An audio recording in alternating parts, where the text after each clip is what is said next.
சரி, இன்னொரு வசனம் வாசிக்கலாம். एक और वचन पढ़ेंगे। 1 Corinthians chapter 10 வாங்களேன். पहला कुरिन्थियों 10वां अध्याय 1 Corinthians chapter 10 verse 22, 23, 24. पहला कुरिन्थियों 10वां अध्याय 22, 23 और 24। இந்த வாசிங்க பாருங்களேன்.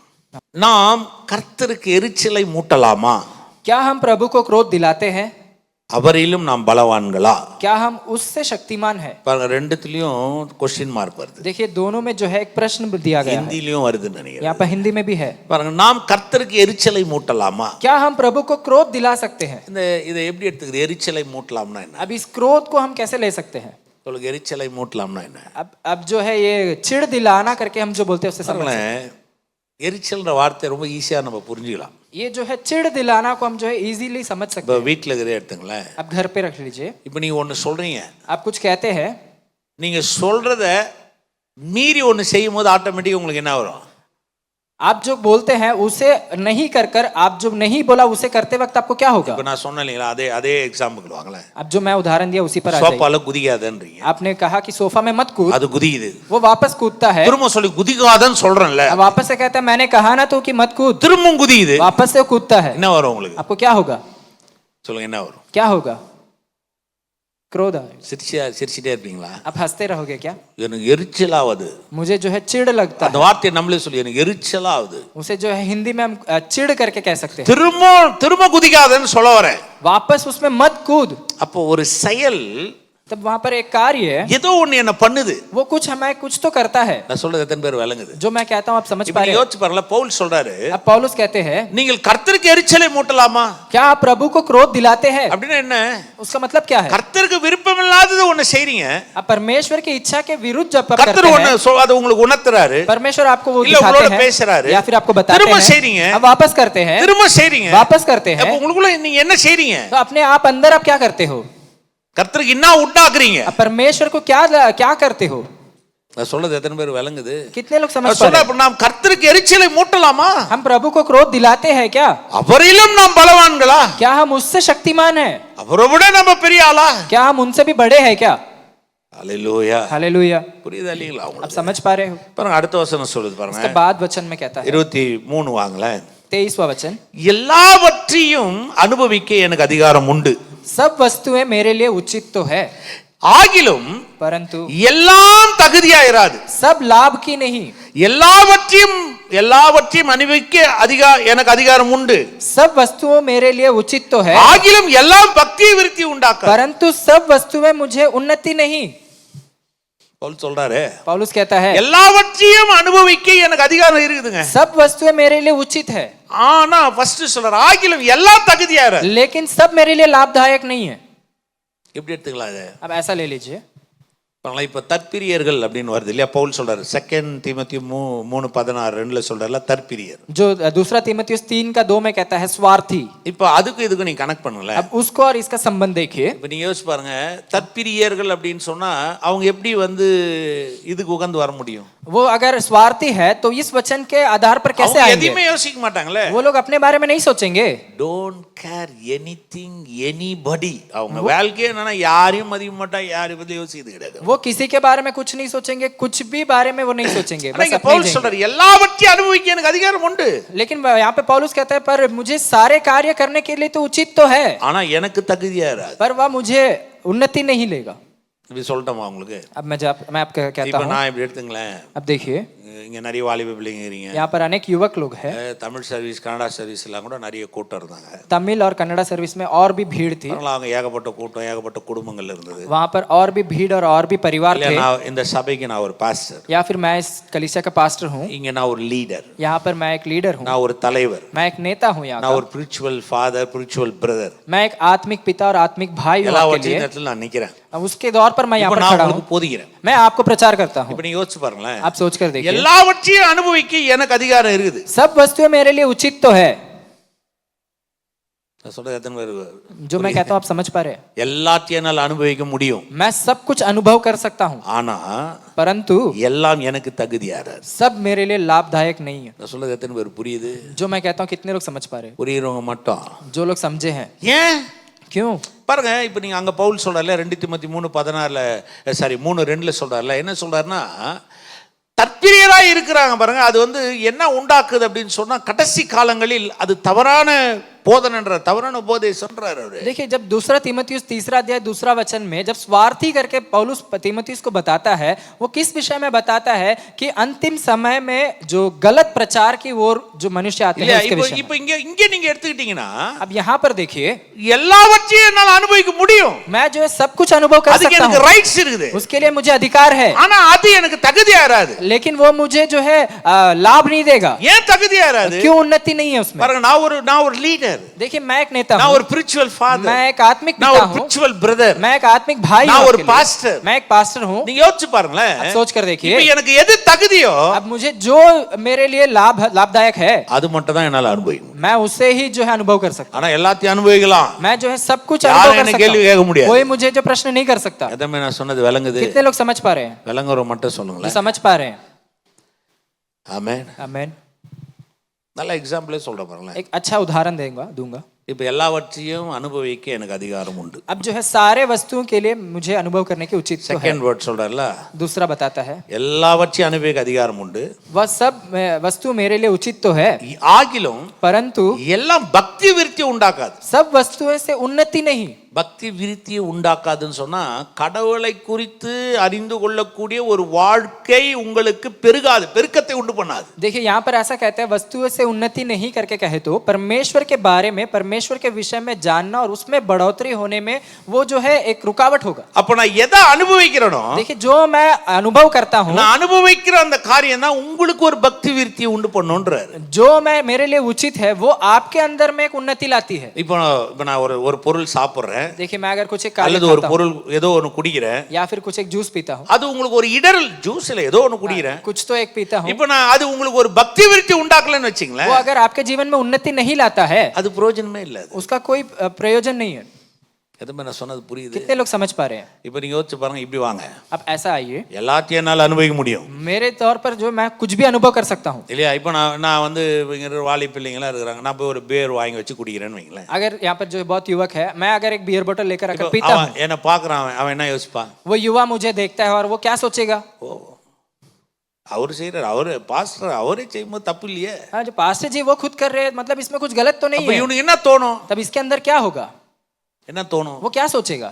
அதெல்லாம் ஒரு மேட்டர் கிடையாது. वो सब कोई बड़ा विषय नहीं है, அப்ப நம்மளும் செய்யலாம். हम भी कर सकते हैं। நீங்க யோசிச்சு பாருங்க. आप सोच कर देखिए, இப்போ நான் எதை அனுபவிக்கிறதுக்கு எல்லாம் அனுபவிக்கனால முடியும்ன்றதுனால நான் எல்லாத்தையும் அனுபவிக்கிறேன் பாருங்க, அது யாருக்குமே ஒரு பக்தி விருத்தி உண்டாக்காது. देखिए मेरे पास जो है सारे कार्यों का अनुभव करने का अधिकार है, कर मैं अगर सब कुछ अनुभव करूं तो वो बाकियों के जीवन में उन्नति नहीं யாருக்குமே लाएगा, ஒரு ஒரு ஒரு நன்மையை விளைவிக்க போறது वो बाकियों के जीवन में भला कार्य नहीं लाएगा। நான் சொல்றது புரியுதா இல்லையா? आप समझ पा रहे हैं? விளங்குறவங்க மட்டும்.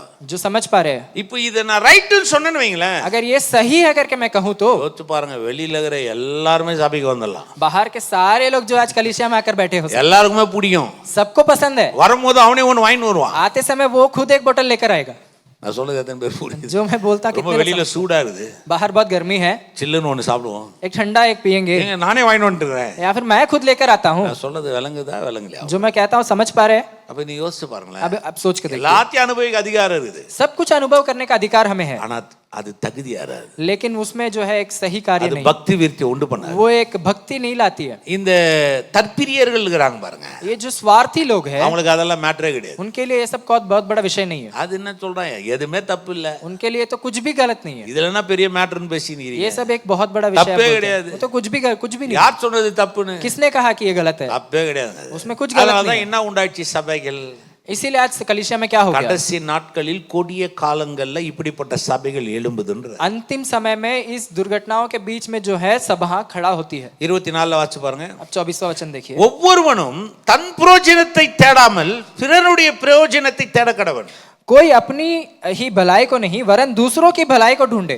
ஒவ்வொருவனும் कोई தன் பிரயோஜனத்தை தேடக்கூடாதா, अपनी भलाई को ना ढूंढे பிறருடைய பிரயோஜனத்தை தேட கடவன். वरन दूसरों की भलाई को ढूंढे। ஆமென். आमीन। அதுவும் பேர் புரியுது? कितने लोग समझ पा रहे हैं? பாருங்க, இப்ப இயேசு இறங்கி வந்தாருங்க. अब यीशु मसीह उतर कर आए। இயேசு யாருக்காக இறங்கி வந்தாரு? यीशु मसीह किसके लिए उतर அவருக்காக कर आए? இறங்கி வந்தாரா? अपने लिए आए क्या? அவருக்காக அடி வாங்கினாரா? अपने लिए मार खाए क्या? அவருக்காக மனுஷனா பிறந்தாரா? अपने लिए मनुष्य के तौर पर उत्पन्न हुआ क्या? அவருக்காக சிலுவை சுமந்தாரா? अपने लिए क्रूस उठाया क्या? அவருக்காக ரத்தம் சிந்தினாரா? अपने लिए लहू बहाया क्या? இல்ல இல்ல, नहीं, அவர் எனக்காக வந்தார், वो मेरे लिए आया, அவர் எனக்காக வாழ்ந்தார், मेरे लिए जिया, அவர் எனக்காக சிலுவை वो சுமந்தார், मेरे लिए क्रूस அவர் उठाया, எனக்காக वो அடிக்கப்பட்டார், मेरे लिए मारा அவர் गया, எனக்காக ரத்தம் वो சிந்தினார், मेरे लिए लहू அவர் बहाया, எனக்காக உயிரோடு वो எழுந்தார். मेरे लिए पुनरुत्थान எத்தனை பேர் जी उठा. விசுவாசிக்கிறீங்க? कितने लोग विश्वास करते हैं? அவருக்காக செய்யல, परमेश्वर ने अपने लिए नहीं किया, எனக்காக செய்தார். मेरे लिए किया. எத்தனை பேர் कितने விசுவாசிக்கிறீங்க? लोग विश्वास करते பவுல் हैं? எழுதுறாரு, यहाँ पर पौलुस लिखते हैं, ஒவ்வொருவனும் कोई ஒவ்வொரு கிறிஸ்துவனும் कोई जो भी जितने भी मसीह लोग हैं, இயேசுவை விசுவாசிக்கிற ஒவ்வொருவனும் यीशु मसीह को विश्वास करने वाला हर एक தன் लोग பிரயோஜனத்தை தேடாமல் अपनी भलाई को नहीं பிறருடைய பிரயோஜனத்தை தேட கடவன். वरन दूसरों की भलाई को ढूंढे. அல்லேலூயா. हालेलुया. எத்தனை பேர் விளங்குது இது? कितने लोग समझ पा रहे हैं? அப்ப யோசிச்சு பாருங்க, अब सोच कर देखिए, அங்க வாசிக்கிறோம் தற்பிரியர்கள் அப்படின்னு சொன்னா கடைசி காலங்கள்ல அப்படிப்பட்ட ஆட்கள் எழும்புறாங்களாம். தற்பிரியர்கள்ல என் லைஃப், என் வாழ்க்கை, நான் வாழ்வேன், என் விருப்பம், என் இஷ்டம், இதுல ஒரு பிரச்சனையும் கிடையாது, இப்படி போற அந்த போதனைகள் எழும்புது பாருங்க. அந்த போதனைகளை அவர் என்ன சொல்றாரு, கடைசி காலங்களில் கொடிய தீங்கு இதுதான் அப்படின்றது. देखिए उस जगह पर हमने पढ़ा स्वार्थी कर वो स्वार्थी लोग जो है मेरा जीवन मैं जैसा चाहता हूँ वैसा जीऊंगा, और यहाँ पर जो है अपने बारे में ही सोचते हैं बल्कि दूसरों के बारे में नहीं सोचते. வாசிக்கலாம் பாருங்க, देखिए, 1 Corinthians पहला chapter 11 verse 1. पहला कुरिन्थियों 11वां अध्याय पहला वचन. 1 Corinthians पहला कुरिन्थियों chapter 11 11वां अध्याय verse 1. पहला वचन. 1 கொரிந்தியர் 11ஆம் அதிகாரம் 1வது வசனம். நான் கிறிஸ்துவை பின்பற்றுகிறது போல तुम मेरे से चाल चलो, நீங்கள் என்னை பின்பற்றுகிறவர்களாய் இருங்கள். जैसा मैं मसीह की चाल चलता हूँ. அல்லேலூயா. हालेलुया. அந்த வார்த்தை எப்படி சொல்றாரு பாருங்க. यहाँ पे ऐसा कहता है, இப்ப பவுல் சொல்றாரு, पौलुस यहाँ पे कहता है, நான் ஒருத்தரை பார்க்கறேன், मैं एक मनुष्य को देखता हूँ, அவர் ரொம்ப பர்ஃபெக்ட்டா இருக்கிறாரு, वो जो है बहुत सही है, அவர்தான் சத்தியம். वही सत्य है. இப்போ நான் அவரை ஃபாலோ பண்றேன், अब मैं उसे पीछा करता हूँ. இப்போ நான் அவரை ஃபாலோ பண்றேன். जब मैं उसे पीछा करता हूँ, பாருங்க, யோசிச்சு பாருங்களேன், अब सोच कर देखिए, அவர் எனக்காக வந்தார், परमेश्वर मेरे लिए आए, இப்போ நான் அதை உணர்ந்துட்டேன், अब मैं उसे समझ गया, இப்போ நான் அவரை ஃபாலோ பண்றேன். अब मैं उसे जो है पीछा करता நான் கிறிஸ்துவை பின்பற்றுகிறது போல हूँ, मैं मसीह की सी चाल चलता हूँ, நீங்கள் என்னை பின்பற்றுவர்களாய் இருங்கள். वैसा ही तुम भी मेरी सी चाल चलो. நீங்க நல்லா புரிஞ்சுங்க. अब सही से समझिए, இப்போ என்ன ஒருத்தர் பின்பற்றி வரணும்னு சொன்னா, अगर कोई मुझे पीछा करना है तो, உங்களை ஒருத்தர் பின்பற்றி வரணும்னு சொன்னா, अगर आपका कोई पीछा करना है तो எப்படி நீங்க ஒரு சுகபோக பிரியரா வாழ முடியும்? आप कैसा स्वार्थी जीवन जी सकते பிரியரா हैं? எப்படி வாழ முடியும்? आप कैसा स्वार्थी हो सकते हैं? பாசிபிள்? ऐसा संभव है क्या? வாழ முடியுமா? ऐसा जी सकते நான் हैं? எப்படி தற்பிரியரா வாழ முடியும்? मैं कैसा स्वार्थी हो सकता என்ன हूँ? ஒருத்தர் பின்பற்றி வான்னு சொல்றாரு பவுல், அவ்வளவு தைரியமா பவுலால சொல்ல முடியுதுன்னா, अगर पौलुस इतने हिम्मत के साथ में कहता है कि मेरा पीछे चाल चलो, இன்னைக்கு ஒருத்தர் நான் பின்பற்றணும்னு சொன்னா அவரால தைரியமா சொல்ல முடியுமா? என்னை பின்பற்றுங்கள் சொல்ல முடியுமா? आज मैं कह सकता हूँ क्या मुझे हिम्मत से कि मेरा पीछे तू भी चाल चल? அப்படி பின்பற்றுங்கள் சொல்லணும்னு சொன்னா अगर वैसा मेरे पीछे हो लो करके அவன் आपको कहना है தற்பிரியரா வாழ மாட்டான், கர்த்தருடைய பிரியரா तो வாழும். वो जो है स्वार्थी नहीं होगा, वो परमेश्वर के பவுல் சொல்றது மாதிரி சொல்ல முடியும் அவனால. पौलुस के समान वो நான் कह सकता கிறிஸ்துவை பின்பற்றுவது है, போல मैं मसीह की सी चाल चलता நீங்கள் हूँ, என்னை பின்பற்றுங்கள். तुम मेरी सी चाल चलो. அப்பனா அவன் தற்பிரியரா எல்லலும் இருக்க முடியாதுங்க. वो जो है स्वार्थी कभी भी नहीं हो सकता है. அப்ப கடைசி காலங்கள்ல இப்படிப்பட்ட காரியங்கள் எழும்புதுன்றார் பவுல். अब अंतिम समय में इस सब कार्य होगा करके पौलुस पहले தற்பிரியர்கள் बताया. எழும்புவார்கள். जो स्वार्थी लोग उठेंगे, எதை செஞ்சாலும் ரைட்னுவா, जो भी कर वो सही है எதை कहेंगे, செஞ்சாலும் तो கரெக்ட்னுவா, जो भी करे वो सही है, எதை செஞ்சாலும் நீ போறது ரைட்னுவா, तो जो भी करे किसी भी मार्ग में जाओ वो सही है, எதுமே தவறு இல்லன்னுவா, कुछ भी गलत नहीं है बोलेंगे, ஒண்ணுமே பிரச்சனை இல்லன்னுவா. कुछ भी समस्या नहीं है कहेंगे, ஏன்னா அவன் தற்பிரியரா இருக்கிறதுனால கடைசி காலங்களில் எழும்பக்கூடிய ஒரு பிரசங்கியாரா இருக்கிறான். क्योंकि वो जो है स्वार्थी है और वो अंतिम समय में ऐसा झूठा प्रचारक है. ஆமென். हालेलुया. எத்தனை பேர் புரியுது இது? कितने लोग समझ पा रहे हैं? அல்லேலூயா. हालेलुया. அதனாலதான் இன்னைக்கு இருக்கிற காலகட்டங்கள்ல திசை திரும்புது அப்படியே. देखिए आज के जीवन आज के समय पे जो है मार्ग दूसरे ओर जा रहा है. 1 கொரிந்தியர் 6ஆம் அதிகாரத்துக்கு வாங்களேன். पहला कुरिन्थियों 6वां अध्याय. நான் ரொம்ப எல்லா நிருபத்துக்குள்ள போக முடியல, ஒரு 2-3 நிருபம் தான் போக போறேன் நான். मैं जो है अनेक पत्र की ओर नहीं जा पाया, कुछ पत्र की ओर ही जा पाया. 1 Corinthians chapter 6 verse 19. पहला कुरिन्थियों 6वां अध्याय 19वां वचन. 1 கொரிந்தியர் 6:19. पहला कुरिन्थियों 6वां अध्याय 19वां वचन. உங்கள் சரீரமானது நீங்கள் தேவனாலே பெற்றும் உங்களில் தங்கியும் இருக்கிற பரிசுத்த ஆவியினுடைய ஆலயமா இருக்கிறது என்றும் நீங்கள் உங்கள் உடையவர்கள் அல்லவென்றும் அறியீர்களா? क्या तुम नहीं जानते हो कि तुम्हारी देह पवित्र आत्मा का मंदिर है जो तुम में बसा हुआ है और तुम्हें परमेश्वर की ओर से मिला है और तुम अपने नहीं हो. ஆமென். आमीन. உங்கள் சரீரமானது आपका जो शरीर है நீங்கள் தேவனாலே பெற்றும் आप पवित्र आत्मा के द्वारा पाकर भी உங்களில் தங்கியும் இருக்கிற आपके अंदर बसने वाला பரிசுத்த ஆவியினுடைய पवित्र आत्मा के द्वारा ஆலயமா இருக்கிறது वो मंदिर होने के बावजूद நீங்கள் आप உங்கள் உடையவர்கள் அல்ல என்றும் और तुम अपने नहीं हो कर அறியீர்களா? आप जानते हो। இப்ப நான் சொல்றாரு நான் வந்து எனக்கே சொந்தம் இல்லைன்றாரு அவரு. पौलुस कहता है मैं खुद का जो स्वतंत्र नहीं हूँ। உங்களுடையவர்கள் அல்ல, आप आपके नहीं हो, உங்கள் சரீரம் உங்களுடையது அல்ல. आपका शरीर आपका नहीं है। ஏன்? क्यों? இது தேவனால வந்ததுன்றாரு. क्योंकि ये परमेश्वर के द्वारा आया है। தேவனே இது ஒரு ஆலயமா மாத்தினாரு. पवित्र आत्मा का मंदिर है कहते हैं। இதுல உனக்கு உரிமையே பாராட்ட முடியாது. इसमें जो है आपका कोई अधिकार नहीं है, ஏன்னா நீ உங்களுடையவன் அல்ல. क्योंकि ये आपका नहीं है। 20வது வசனம் சொல்லுது பாருங்க. उसका 20वां वचन कहता है, 20வது வசனம், 20वां वचन, கிரயத்திற்கு கொல்லப்பட்டீர்களே, क्योंकि दाम देकर मोल लिए गए हो, ஆகையால் इसलिए தேவனுக்கு உடையவர்களாகிய நீங்கள் अपनी देह के द्वारा परमेश्वर की, சரீரத்தினாலும் உங்கள் ஆவியினாலும் தேவனை மகிமைப்படுத்து. अपने शरीर और आत्मा के द्वारा परमेश्वर की महिमा करो। இப்ப நான் என்னவா இருக்கிறேன்? अभी हम क्या है? சொல்லுங்க, என்னவா இருக்கிறேன்? अब हम क्या है? சொல்லுங்க. अब बोलिए। கிரியத்திற்கு हम जो है हमारे दाम के लेकर, சொல்லுங்க. बोलिए। இப்போ சொல்லலாம் இல்லைங்களா? இது இந்த இந்த ஸ்பீக்கர் வந்து யமகாது. देखिए ये स्पीकर यमाहा का है, இப்போ என் மைக் வந்து சினேசர், ये माइक जो है सिनेजर जर्मन मेड है। ஜெர்மன் இல்லையா? இப்போ இதை நான் வாங்கிட்டேன். अब इसे मैं ले लिया। இப்போ சினேசர் கம்பெனிக்காரன் வந்து எந்தன்னு சொல்ல முடியும்? अब सिनेजर कंपनी वाला आके कह सकता है कि ये मेरा है, கம்பெனி உண்டு, कंपनी उसका है, ஆனா இதுக்கு நான் விலகிறீங்க கொடுத்துட்டேன். लेकिन इसका मैंने मोल दिया है। எத்தனை நான் சொன்னது விளங்குது? कितने लोग ऐसा समझ पा रहे? சரீரம் உங்களுது, शरीर आपका है, ஆனா அதை நான் வாங்கிட்டேன். पर परमेश्वर ने उसे ले लिया। எத்தனை பேர் விசுவாசிக்கிறீங்க? कितने लोग आप समझ पा रहे? பவுல் சொல்றாரு, पौलुस कहता है கிரியத்திற்கு கொல்லப்பட்டீர்களே, दाम देकर मोल लिए गए हो। இப்போ எப்படி நான் தற்பிரியரா வாழ்றது? நானு என் சரீரம், என் வாழ்க்கை, என் முடிவு, என் விருப்பம், என் ஆசை, நான் எப்படி வாழ முடியும்? अब मैं कैसा स्वार्थी जीवन जी सकता हूँ कि मैं मेरा जीवन, मैं मेरी रूल्स में मैं अपने जैसा चाहता हूँ वैसा कैसे जी सकता காசு हूँ? கொடுத்து இது வாங்கி வந்துட்டேங்க, சினேசர் கம்பெனில இருந்து வாங்கி வந்துட்டேன். अब जो है मैं पैसे देकर सेनेजर कंपनी से इसे खरीद कर आ गया। இது இது என்னுடையது. अब ये मेरा है। அல்லேலூயா. हालेलुया। இப்படி எடுத்துங்களேன். अब ऐसा ले लीजिए, இப்ப கல்யாணம் பண்ணின்னு வைஃபை வீட்டுக்கு கூட்டிட்டு வந்துட்டேன். आपकी शादी के बाद अपने पत्नी को घर लेकर आ இப்போ गया। அவங்க அப்பா வராரு. उनका पिताजी आते हैं, அவர் வந்து கேக்குறாரு, என் பொண்ணு बोलता है कि मेरी बेटी है, என் வீட்டுக்கு அமிச்சுன்றாரு. तू मेरे घर भेज दे। நான் சொல்லுவேன், मैं कहूंगा பொண்ணு உந்து, बेटी आपकी तो है, நான் கல்யாணம் पर பண்ணிட்டேன், मैंने उसे विवाह किया है, என் பொண்டாட்டி. अब वो मेरी पत्नी है। இப்ப நீங்க யோசிச்சு பாருங்க, அவங்க அப்பா கூப்பிட்ட உடனே உங்ககிட்ட சொல்லாம போயிட முடியுமா? अब वो उनके पिता बुलाने के कारण वो आपसे बिना बोलकर चले जाएंगे क्या? எங்க அப்பா தானே என்ன பெத்தாரு, हम बोल सकते हैं அதனால कि எங்க அப்பா வீட்டுக்கு போயிடுவேன், போக முடியுமா? मेरे पिता ही मुझे जो அந்த पैदा பொண்ணு किया। கூட என்ன சொல்லுன்னு தெரியுங்களா? वो लड़की क्या बोलेगी पता है? போய் அவர்கிட்ட கேளுப்பா, जाकर उससे पूछ। அவர் பர்மிஷன் கொடுத்தா வரேன். अब मेरे पति अगर परमिशन दिया तो मैं आऊंगा। ஏம்மா, நான் தான் உன்னை பெத்தேன். तब वो नहीं कह सकते मैंने ही ஓஹோ, तुझे पैदा என்ன நீ किया, மறந்துட்டியா? तूने मुझे என் भूल வித்து दिया, உனக்குள்ள இருக்குது, मेरा बीज तुम्हारे நீ अंदर என் மக. है, तू मेरी बेटी है। அதெல்லாம் ரைட்டு தான். वो सब सही है। அந்த ஆள் தாலி கட்டிட்டாயா? अब वो इंसान जो है அந்த ஆள் தாலி मंगलसूत्र बांध கட்டி என்ன दिया। மனைவி ஆகிட்டாயா? நீ தான் கல்யாணம் பண்ணி வச்ச. अब शादी हो गया, आप ही ने मुझे शादी कराया। இப்போ அவ சொல்லாம என்னால வர முடியாது. अगर उसके बिना मैं नहीं आ सकता। நீ வா, நம்ம பாத்துக்கலாம், என்னதான் பண்ணிடுவான். वो ऐसा नहीं कह सकते कि वो तू आ जा, वो क्या करेगा देख लेंगे। சொல்ல முடியுமா? ऐसा कह सकते हैं क्या? சொல்லுங்க, சொல்ல முடியுமா? ऐसा कह सकते हैं क्या? இப்போ நீங்க சொல்லுங்க, இது உங்க சரீரமா?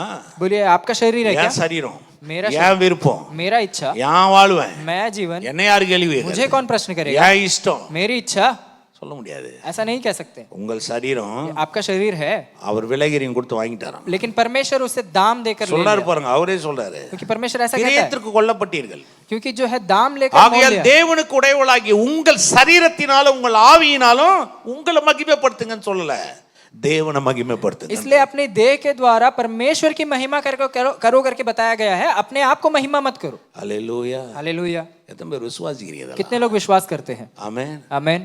இப்ப சொல்லுங்க, अब बोलिए, பவுல் எழுதுற உபதேசம் ரைட் தானே? पौलुस जो लिखा है वो सही है ना? தற்பிரியர்கள் எப்படி இருப்பாங்க? स्वार्थी कैसे रहेंगे? அவங்க தற்பிரியர்களை குறிச்சு ஒரு உபதேசம் வருதுன்னா எப்படி வரும்? स्वार्थी के कारण जो एक उपदेश आता है वो कैसा रहेगा? அதெல்லாம் ஒரு மேட்டரே கிடையாது, போய் அப்படி வேணாலும் வாழியா நீ. वो कहेंगे कि ऐसा कुछ भी कार्य नहीं, आप चाहे जैसा चाहे वैसा யார் जियो। சொன்னாங்க? யார் சொன்னது? अब वो कौन कहा आपसे? ஒருத்தர் வந்து என்கிட்ட கேட்டார், ஒரு ஃபேமிலியாவே வந்து என்கிட்ட ஒருத்தர் एक परिवार के साथ में एक जन आके मुझसे पूछा, ஃபேமிலி, அவங்க நம்ம சர்ச்சுக்கு வர ஃபேமிலி, हमारे सभा में आने वाला एक परिवार है, அவங்க ஒய்ஃப் பிள்ளை उनके पत्नी और बच्चे எல்லாம் வந்து என்ன கேட்டாங்க, सब लोग आके मुझसे पूछा, பாஸ்டர் சினிமாவுக்கு போறது தப்பா? पास्टर सिनेमा में जाना सही गलत है क्या? நான் சொன்னேன், போய் பார்த்துட்டு வந்து சொல்லுங்க. मैंने कहा आप जाकर देख कर आके मुझे कहिए। தப்பா ரைட்டான்னு நான் சொல்றதை விட நீங்களே போய் பாருங்க, गलत या सही है बल्कि मुझे कहने से बेहतर है आप खुद जाकर देखिए। நல்லதா இருந்துச்சுன்னா வந்து சொல்லுங்க. अगर अच्छा है तो मुझे आकर कहिए। இப்போ நான் சொன்னது எத்தனை பேர் விளங்குது? अब जो मैं कह रहा हूँ कितने लोग समझ पाए? நீங்களே போய் பார்த்துட்டு आप ही लोग जाकर देख कर, நல்லதா இருந்துச்சுன்னா சொல்லுங்க, நானும் போய் பார்க்குறேன். अगर अच्छा है तो आकर मुझसे कहे, मैं भी जाकर देखूंगा। நீங்க சொல்லுங்க, யாராவது போய் பார்த்து சொல்ல முடியுமா நல்லா இருந்துச்சுன்னு आप में से कोई ऐसा कह सकोगे क्या अच्छा है, आप जी जाके சொல்லுங்க. देखिए? போய் பார்த்தேன். पास्टर मैंने जाकर देखा, அந்த ஹீரோ அந்த பொண்ணை எப்படி தூக்கின்னு போறான் தெரியுமா? वो हीरो जो है उस हीरोइन को ऐसा उठाकर எப்படி लेके जा முத்தம் रहा கொடுக்குறான் தெரியுமா? है, वो कैसा उसे चुम्मा எப்படி कर, அவன் ஓடி ஓடி இதெல்லாம் நீங்க சொல்ல முடியுமா?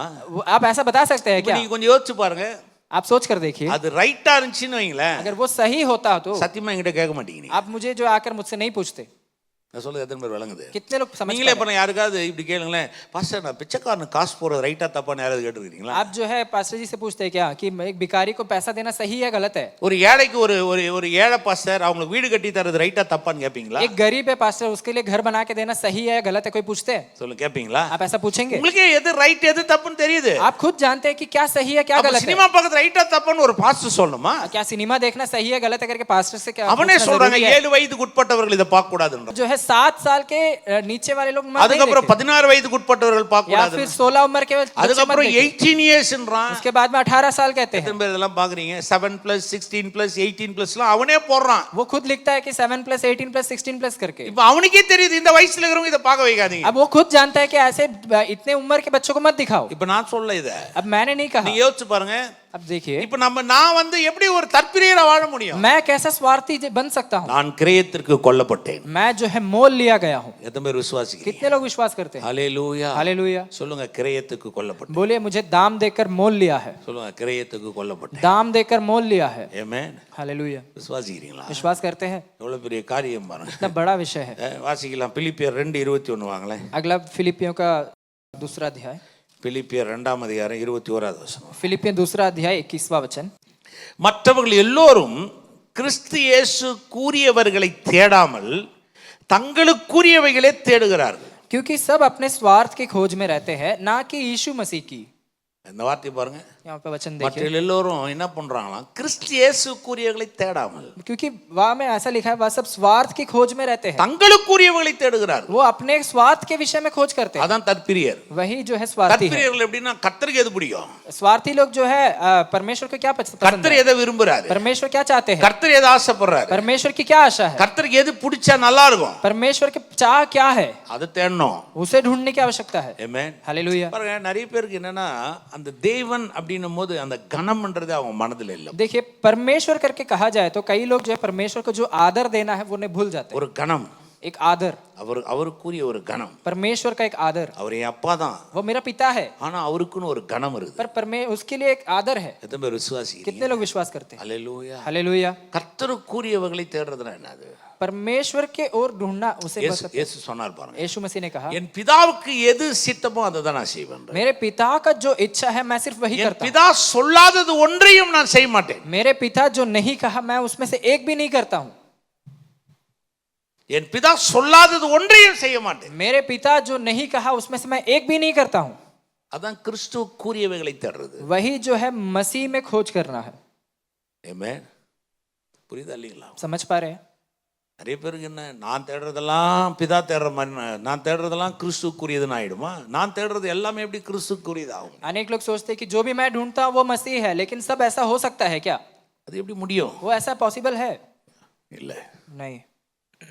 அவருன்றது ஒரு கணம் இருக்குது பாருங்க. परमेश्वर के लिए एक आदर है। கர்த்தருக்குரிய கணத்தை எப்பவுமே கர்த்தருக்கு செலுத்தணும். परमेश्वर के लिए जो आदर है वो सिर्फ परमेश्वर को ही देना। கர்த்தருக்குரிய கணம் கர்த்தருக்கு செலுத்தணும்ன்றது நமக்குள்ள இருக்குது பாருங்க. परमेश्वर के लिए जो आदर है वो हमें परमेश्वर को देना है कर हमारे अंदर दिया गया है। ஆமென். आमेन। பரைப்ப நான் உங்க வீட்டுக்கு வரேன். देखिए, अगर मैं आपके घर आता हूँ, உங்க வீட்டில் ஒரு 5 வயசு குழந்தை இருக்குது. आपके घर में एक 5 उम्र का एक लड़का है, நீங்க எது சோஃபால உட்காந்துக்கிறீங்க? आप जो है एक सोफा में बैठे हुए நான் हैं, இந்த சோஃபால உட்காந்துக்கிறேன். मैं इस सोफा में बैठा हूँ। அந்த குழந்தை சோஃபால இருந்து இறங்கி வருது. वो लड़का जो है सोफा से उतर कर நேரா வந்து ஷூ கால்ல எனக்கு உதைக்குது. वो सीधा आकर जो है मुझे लात मारता है। அவன் அப்படியே அப்படியே வச்சினே இருக்குது என்ன. ऐसा मुझे लात मारता ही நீங்க है। பாக்குறீங்க, आप देखते हैं, என்ன பண்ணுவீங்க? आप क्या करोगे?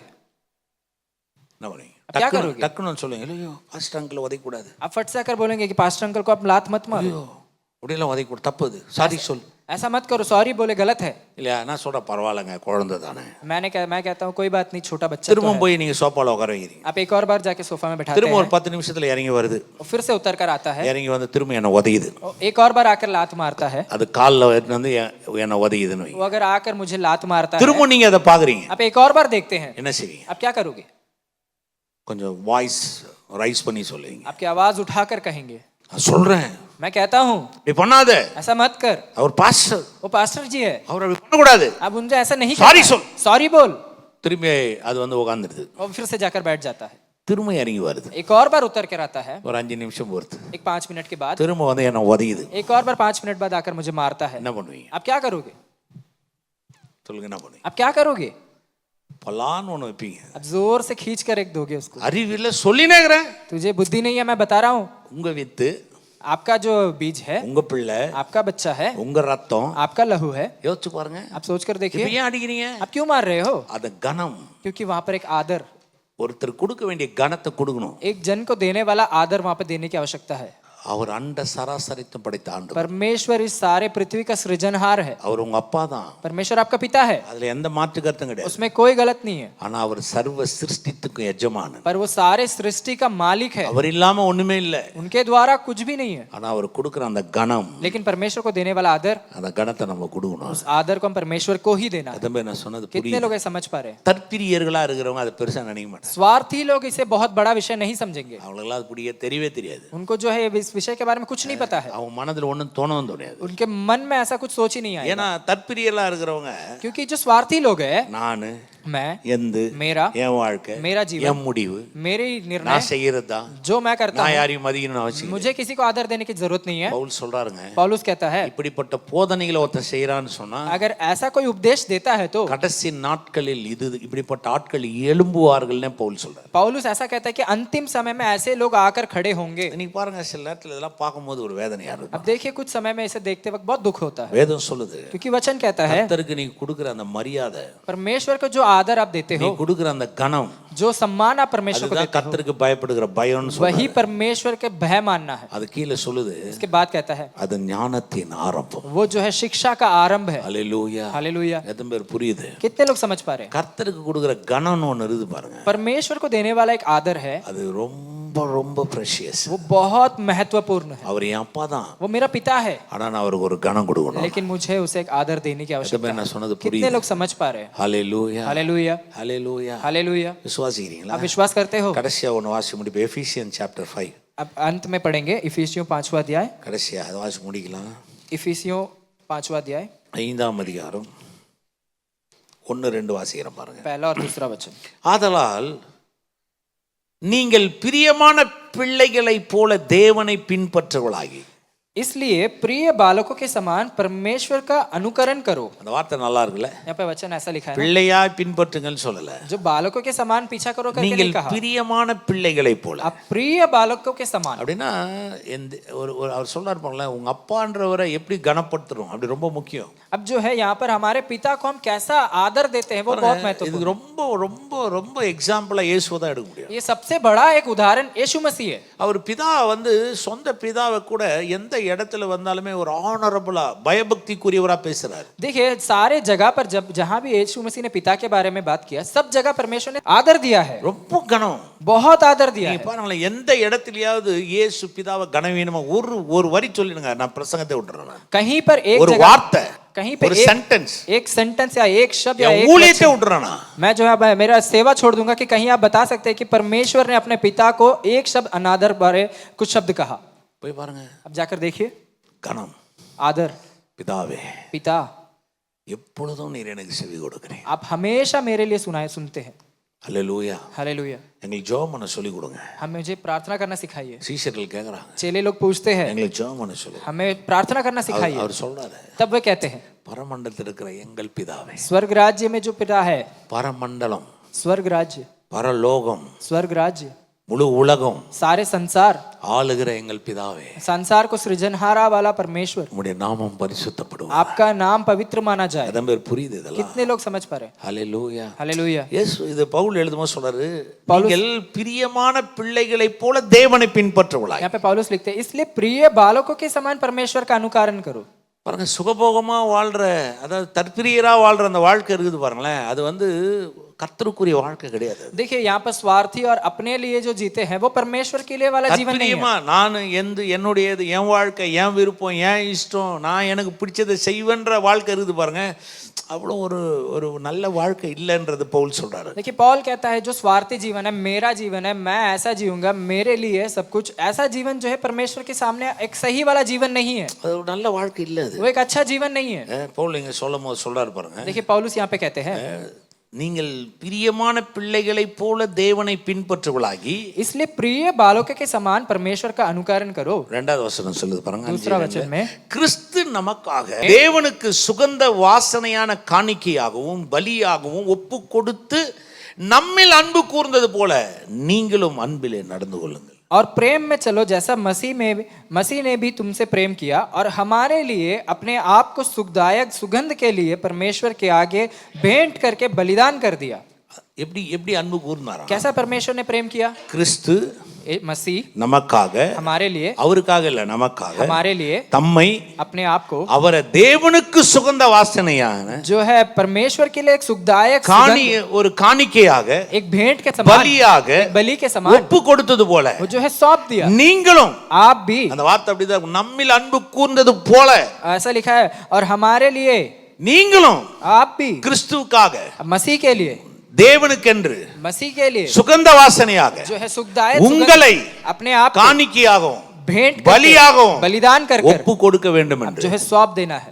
வேண்டிக் கொள்ளுகிறேன். मैं जो है प्रार्थना करता हूं. அல்லேலூயா. हालेलुया. இயேசு எப்படி செஞ்சார்? அதை यीशु मसीह ने कैसा किया? தன்னையே மாத்திக்கிட்டாரு. पर अपने आप को बदल लिया. பிதாவுக்கு எது ஆசை, पिता का क्या आशा थी, பிதாவுக்கு எது விருப்பம், पिता की क्या इच्छा थी, பிதாவுக்கு எது சித்தம், पिता की क्या इच्छा थी, பிதா என்ன விரும்புகிறார், पिता क्या क्या सोचता, அந்த வாழ்க்கை வாழ்றீங்க பாருங்க, वैसा जो जीवन आप जीते हैं அதுதான் ஆவிக்குரிய, அதாவது அருமையான தேவனை அறிகிற ஒரு ஆவிக்குரிய வாழ்க்கை. वही जो है सही परमेश्वर के जानना और आत्मिक जीवन में बढ़ोतरी है. அல்லேலூயா. हालेलुया. அது பேர் புரியுது? कितने लोग समझ पा रहे हैं? அப்ப தற்பிரியர்னா தற்பிரியர்னா என்னன்னா, அவன் அதெல்லாம் கேர் பண்ண மாட்டான். देखिए अगर स्वार्थी करके कहा जाए तो अपने आप के बारे में वो नहीं सोचेगा, அவன் எதுவுமே கேர் பண்ண மாட்டான். वो कुछ भी नहीं सोचेगा. அல்லேலூயா. हालेलुया. அவனுக்கு அவன், उसके लिए वो, ஆனா கிறிஸ்துக்காக வாழ்ற நம்ம लेकिन जो मसीह में जीने वाले हम और आप, அப்படி வாழக்கூடாது. हम वैसा नहीं जी सकते. பாருங்க, இந்த கடைசி நாட்கள்ல சபையே இப்படி எழும்புதுன்றார்.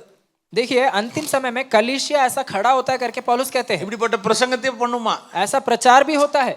எதுவுமே மேட்டர் கிடையாது. वो सब कुछ जरूरत नहीं है. எல்லாம் ஜாலியா வாழுங்க போங்க. सब जैसा चाहे वैसा எப்படி जियो. வாழ்ந்தாலும் நீ சொர்க்கம் தான். आप जैसे भी जियो आप स्वर्ग राज में जाओगे. வாழ்க்கை வாழ்ந்துட்டு போகணும். आपका जो एक ही जीवन आप जी कर जाओ. அங்கதான் வாழ்க்கையில நிறைய பேர் காலத்துக்கு முன்பே மரிக்கிறது, சுகவீனம் அடையிறது, ஆரோக்கியம் இல்லாத வாழ்க்கை, குடும்பத்துல பிரச்சனை, கணவன் மனைவி பிரச்சனை, தாய் தகப்பனுக்கும் பிரச்சனை, எல்லா பிரச்சனையும் அங்கே தான் ஆரம்பிக்குது. देखिए ऐसा जीवन जब जीते हैं, स्वार्थिक जीवन, वहीं पर जो है परमेश्वर के बारे में सही से नहीं जानना, अपने जीवन में समस्या या फिर समय से पहले मर जाना या फिर पति पत्नी के बीच में जो झगड़ा होना, ये सब होना जो है वही स्वार्थी का जीवन में होता है. கவனிச்சு பாருங்க, நீங்களே आप ध्यान दीजिए குடும்பத்தில் ஏன் அவ்வளோ பிரச்சனை, आपके परिवार में क्यों इतने समस्या है.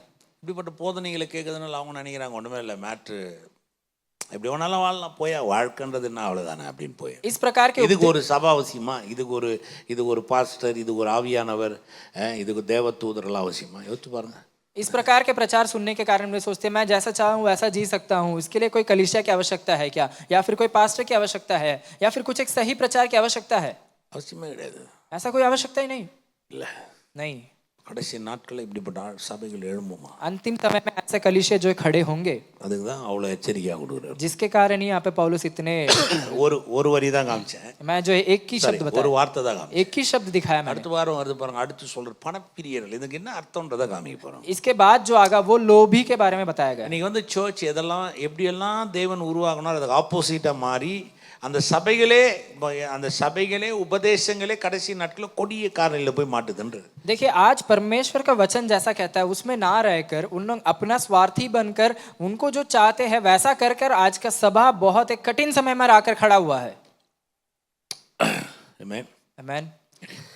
அதனால கடைசி காலங்களில் இப்படிப்பட்ட உபதேசங்கள் எழும்பும், கேர்ஃபுல்லாக இருங்கன்றார். देखिए अंतिम समय में ऐसा उपदेश होगा, आप जो है ध्यान पूर्वक रहिए, கிறிஸ்துவை பின்பற்றுங்க. आप यीशु मसीह का पीछा करिए. கிறிஸ்துக்காக வாழுங்க. यीशु मसीह के लिए जी लीजिए. ஒரு வாழ்க்கை एक ही जीवन है கிறிஸ்துக்காக. मसीह के लिए, 7 ஜென்மம் கிடையாது. जो 7 जन्म नहीं है. என் வாழ்க்கை, என் எதிர்காலம், என் ஜீவன், என் அர்ப்பணிப்பு, இது என்னுடையதல்ல. என் சரீரம் இது என்னுடையதல்ல. இதெல்லாம் கிறிஸ்துக்குரியது. मेरा जीवन, मेरा परिवार या मेरा जो भी कुछ है, ये सब कुछ मेरा नहीं है, सब परमेश्वर का है. ஆமென். आमेन. நேரமாகி போச்சு. समय हो गया. நம்ம யாரும் எழுந்து நிற்கலாம். हम सब खड़े हो जाएंगे. அப்படியே கரங்களை உயர்த்தி வாய்களை திறந்து நன்றி செலுத்தலாம். ऐसे हाथों को उठाकर परमेश्वर के नाम की स्तुति करें. ஹல்லேலூயா, ஹல்லேலூயா. கொஞ்ச நேரம் தேவனுக்கு ஸ்தோத்திரம் பண்ணுவோமா? ஓ நன்றி அப்பா, நன்றி நன்றி ஆண்டவரே.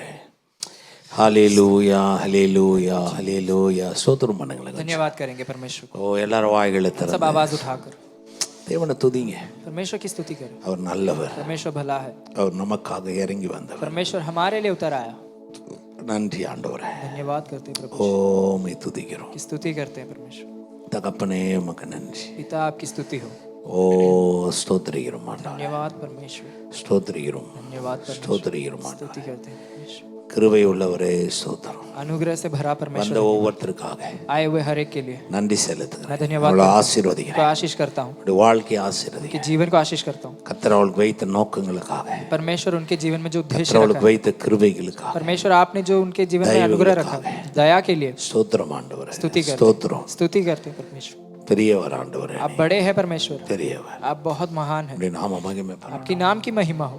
இயேசு நாமத்திலே यीशु मसीह के नाम से எல்லா குடும்பங்களையும் ஆசீர்வதி. सारे परिवारों को आशीष வாலிப करते பிள்ளைகள் ஆசீர்வதி. हैं. युवकों को आशीष करते हैं. கர்த்தருக்காக வாழ்ற ஒரு வைராக எழும்பட்டும். परमेश्वर के लिए जीना है करके தேவனை ऐसा है. அறிகிற அறிவு எழும்பட்டும். परमेश्वर के जानने में बड़े ஒரு வாழ்க்கை கர்த்தருக்காக எழும்பட்டும். एक जीवन है परमेश्वर आपके लिए जीना है. கர்த்தருக்காக எழும்புகிற ஒரு ஜீவன் உண்டாகும். आपके लिए खड़ा होने वाला ऐसा जीवन होने पर ஸ்தோத்திரம். स्तुति करें. ஸ்தோத்திரம் ஆண்டவரே. स्तुति करें. இயேசு நாமத்தினாலே यीशु मसीह के नाम से பிதாவே. पिता கரங்களை உயர்த்தி हाथों को उठाकर கர்த்தராகிய இயேசு கிறிஸ்துவின் கிருபையும் பிதாவாகிய தேவனுடைய அன்பும் हमारे परमेश्वर का अनुग्रह और पिता का प्रेम, பரிசுத்த ஆவியாருடைய அந்யோன்ய ஐக்கியம் पवित्र आत्मा की सहभागिता என்றும் என்றும் சதா காலம் अब से लेकर सर्वदा सदा सर्वदा बने रहे. ஆமென். आमेन. ஆமென். आमेन.